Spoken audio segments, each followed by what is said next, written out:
Oh my, Nathan. Today we have a proper, yes indeed, proper TFL mashup. We have muscle versus finesse. And if you look at the cars, you'll note that they sort of match our personality. That's right, baby. Big American muscle. I'm not Australian, but otherwise, big American muscle. I was thinking more like V8 versus V6, and that is coming up next on the Fast Lane Car.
This Infiniti has the spirit of a Formula One car. I mean, it has Sebastian Vettel written all over it.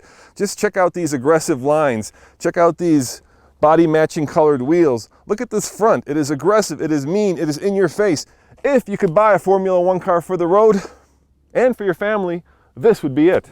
I'm conflicted about this car because the day I saw it in a magazine, it looked to me kind of like, well, a Malibu. It didn't really look like a fast car. And when you look at it from the front or the rear, it looks a little different, but it doesn't really secrete that fastness that you want. Now, it is kind of a Clark Kent car because once you step on the pedal, open up the shirt, there's a big S on your chest, you go flying. But for the most part, it just doesn't look like it pops, and that's a real shame. I really wish GM would take this styling up a notch. 328 horsepower, 269 pound-foot of torque, a V6 that feeds only the rear wheels the way a race car should be. It has a 7-speed automatic transmission with paddle shifters, and it is very lively indeed. Once you get into the power band, this thing's like a scalded cat. It just takes off. I'm not sure it's as fast as Nathan's 8, but for a 6, this is about as good as it gets today.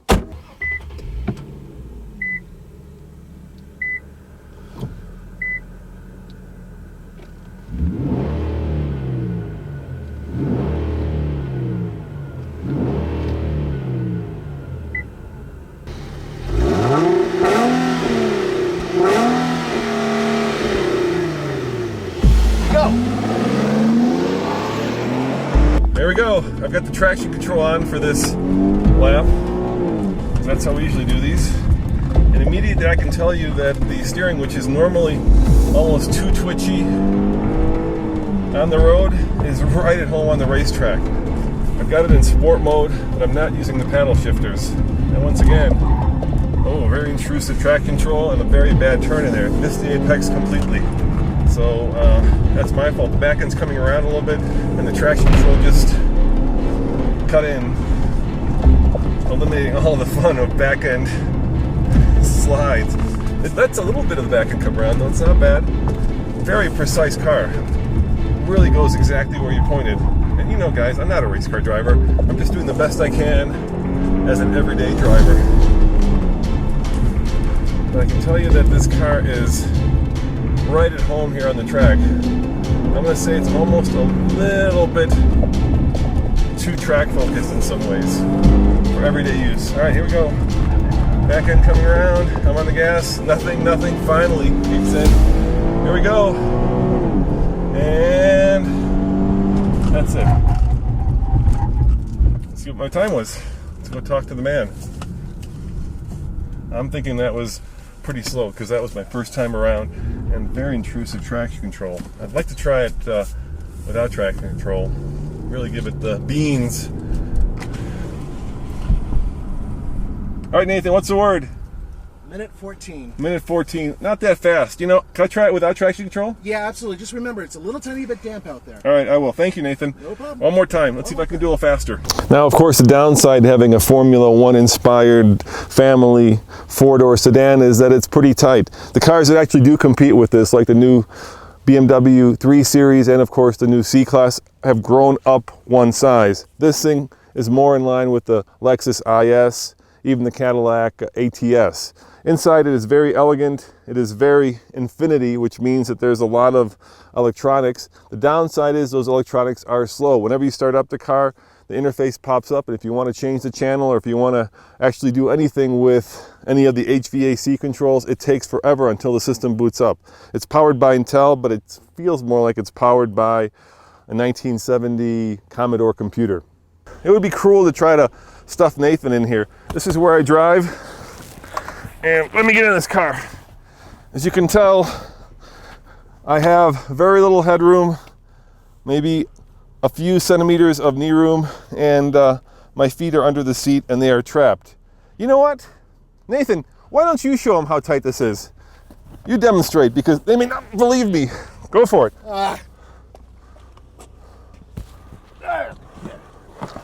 Stubby legs. Hey, nice leather. Oh, I got the foot in there. What do you think? I think that if Sebastian Vettel says it's okay, then I'll lose my legs right here, baby. Right here. It's okay. It's actually, you know what? If you're an average size adult with an average size adult driving, not giraffe legs here, I think you'll be okay. It's just... It's old school. It's old school. And you know what? There isn't a lot of headroom either. It's tight. Yeah, it is. It's just, it's very... Kimi Räikkönen couldn't get his head in here. No. Or is that his ego? I didn't say anything about that.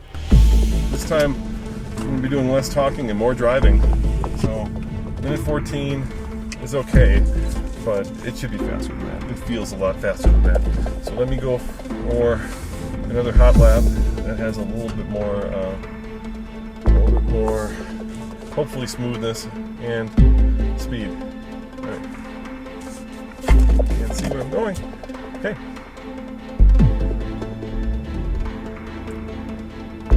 Here we go. All right, no traction control. Just me this time. Much better, much better. Nothing's cutting in. Engine power comes on right away. I'm gonna be brave and take this corner fast. Set myself up for this one. Yeah, much better. On the power here. A little too far out. Back end came out, but that was fun. Flip this apex. Cool, the seatbelt's tight though. Now that's what I'm talking about. Not the fastest way around the track, but certainly a lot of fun. Seatbelts have got me in a vice-like grip, which is actually pretty cool. Like this corner, it's a very tight track. Back end's coming around, but the power's nice. Oh, I'm sliding this thing around. I am manhandling this. Vettel would not be proud of me. I'm sure he would be much smoother, because let's face it, a smooth track lap is a fast track lap, and this one's a little bit messy, but a lot of fun. You know what? I don't care about my time. I'm having so much fun at this point. The time is almost irrelevant. There comes the back end. Yes! Come on! Go! Come on, here we go! That was definitely messy.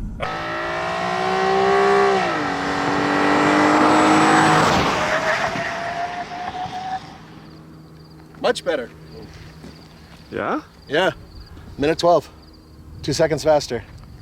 By the scruff of the neck, man. Yeah, we saw you sideways there, and there. I was sideways. Also. 1:12:32. Yeah. All right. Yeah, it certainly made a difference. All right, you go for it. My turn. Let's see what that V8 can do. Yeah. Under the hood, it doesn't really look like it has much pop, but it does, because this is a 6.2 liter V8 that puts out 415 horsepower and 415 pound-feet of torque, and it's hooked up to a 6-speed automatic transmission that goes to the rear wheels.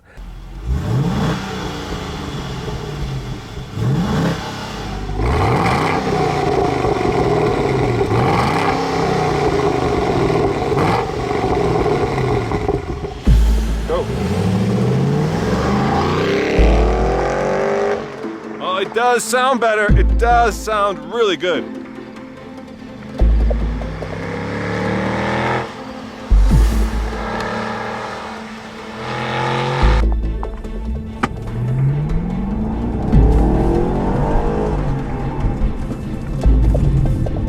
car has really good balance. According to Chevrolet, nearly 50-50 balance, front and rear, and you can tell. So despite the heft and the size of the engine, and it is massive, 6.2 liters, this baby just does it.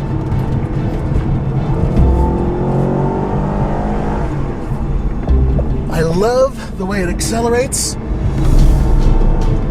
It's kind of like when I had that Camaro ZL1, except for the ZL1 had a lot more power because A, supercharged, B, high altitude supercharged. This car, well, let's just say, it's got balls, baby, and that is an Australian quote.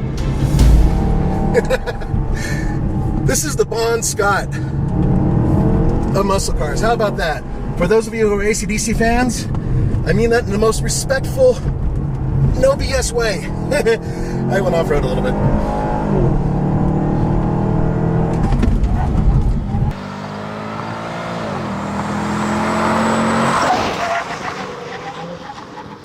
Sorry.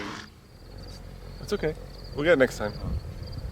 Whoa, the brakes are awesome! That was good. I don't think I went that fast. But that was fun. Yeah, do a little research on Bon Scott. He was a badass. I got good news and I got bad news. What's the bad news? The bad news is you're slower than me, but you're faster than me on my first lap. You're at 113. Okay. So you want to try it without traction control? Yeah, I'll try it without traction control. All right. I'll see you in the fences. You're about a second off. It does sound great, though. It does. It feels good from the inside, too. I didn't expect to be excited about the interior on this car, and you know what? I actually am, because it's remarkably well laid out. It's one of the nicer interiors GM's built because it's simple and everything is comfortable. Everything feels pretty much premium. And even though it comes from the same place that the Pontiac GM came from, the same womb, this one feels a lot more sophisticated, with one exception. Despite the fact these seats are very, very comfortable, it has these little metal things that are supposed to represent where you would normally pull seat belts through, but it's too small, and it just doesn't make any sense that they're in there. But otherwise, well done. Here we are. Not bad at all. Lots of legroom, lots of headroom. Actually, a very, very comfortable back seat. There is a problem. These seats, they don't go down. So if you have large packages in the back, all you have is this pass through here. And away we go.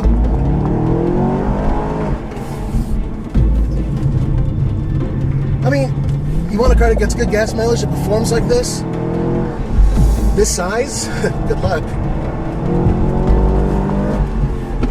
This car is built specifically. I love it! For going fast.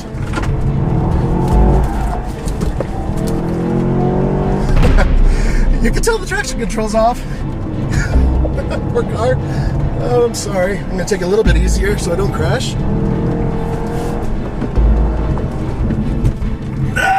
Around this hard corner.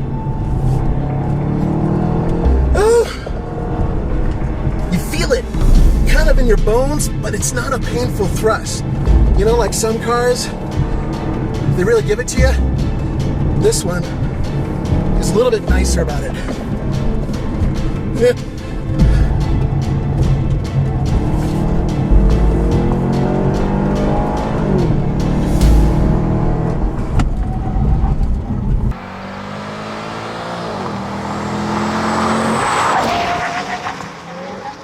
Oh, so close, so close. Look at that. Check it out, guys. I didn't see it. Oh, sorry. 112.75. So you were, you know, a hair's breadth away from basically tying the Infiniti. But and you know what? I'm a ham-fisted driver, so if you were driving both cars, you'd probably beat the Infiniti, I think. yeah, it'd be interesting to see. You know, this is obviously not a track weapon. And we are not pro race car drivers, obviously. But Whew. it sounds wonderful. I was sideways a lot. Yeah, you were. I bet you're sweating, dude. Yeah, I was a little concerned. I saw that wall come up kind of fast, too. You did a great job, though. Thank you very much. Really good. Thanks. Whew. All right, Nathan, to sum it up, what's your bottom line on both cars?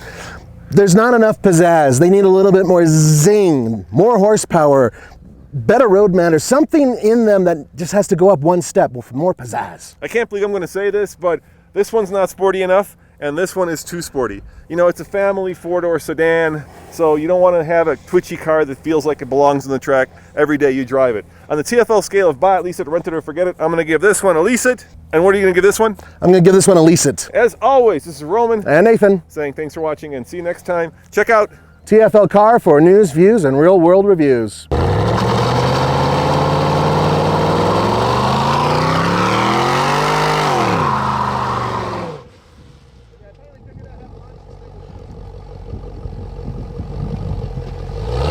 You know, that's cool, Nathan. Really cool, but I don't think that makes for the fastest 0 to 60 times. It doesn't matter. It's cool. It makes me look cool. I look like Brad Pitt now because I did that. Just because you don't like it?